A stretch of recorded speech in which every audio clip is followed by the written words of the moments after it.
welcome back to the channel. As always, let's break down today's challenge together. Today we are looking at the problem, check if strings can be made equal with operations too. Here is the problem page. It has a lot of text and a couple of rules, so let me explain what it actually wants us to do. We are given two words, which we will call S1 and S2. We want to know if it's possible to shuffle the letters in S1 so that it perfectly matches S2. But we can't just shuffle the letters any way we want.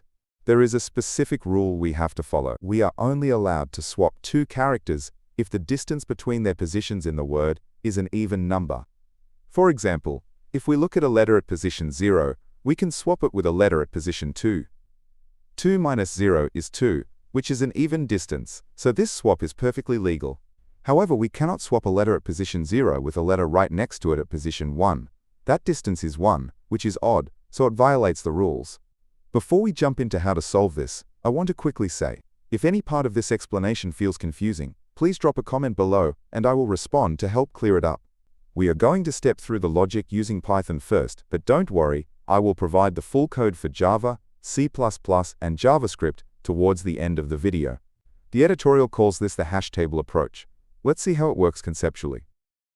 The entire trick to this problem lies in understanding what that even distance rule actually restricts us from doing. If you start at an even position, like index 0, and you jump by an even distance, say 2 spaces, you land on index 2. Jump again, you hit 4. You can only ever reach other even positions. The same logic applies if you start at an odd position. Starting at index 1 and jumping by 2s will only ever land you on other odd positions. This means the characters sitting at even spots can freely swap around with each other as much as they want, but they can never, ever swap into an odd spot. They act like two completely separate lanes of traffic. So instead of trying to simulate all these complicated swaps, we just need to verify one simple thing. Does S1 have the exact same collection of letters in its even lane as S2? And does it have the exact same letters in its odd lane? Here is the full Python code provided in the editorial. It looks super short. Let's break down exactly what these lines are doing. In Python, this specific bracket syntax with the double colons and the number 2 tells the program to slice the string, grabbing every other character starting from the very beginning. Essentially, it extracts our entire even lane. By wrapping that slice inside a counter function, Python automatically creates a tally of how many times each specific letter appears within that even lane. Then, we do the exact same thing for the odd lane. By changing the slice to start at index 1, we grab every other character sitting in the odd positions. Finally, we just check if the even tallies for both strings are exactly the same, and if the odd tallies are exactly the same.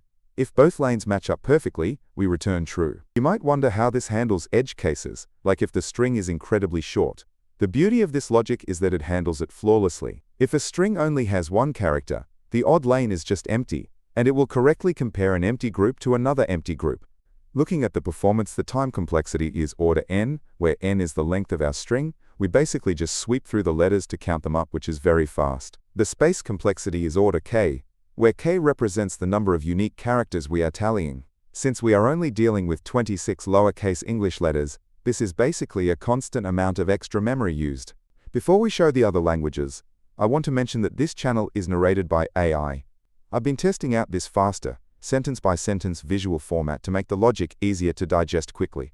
Please let me know in the comments if you prefer this style, and remember to drop any coding questions you have there too.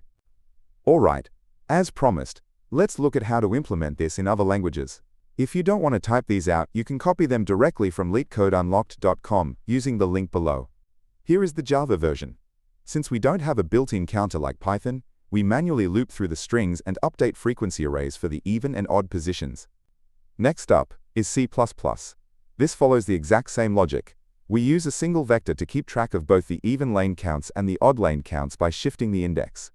And finally, here is the solution in JavaScript, again using arrays to manually track the letter frequencies.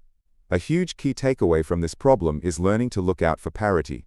Whenever a problem gives you movement rules based on even or odd numbers, immediately see if you can split your data into completely independent groups. If you are studying for interviews, I have another channel called Leetcode Unlocked, where my goal is to eventually post a visual solution for literally every single problem on the platform.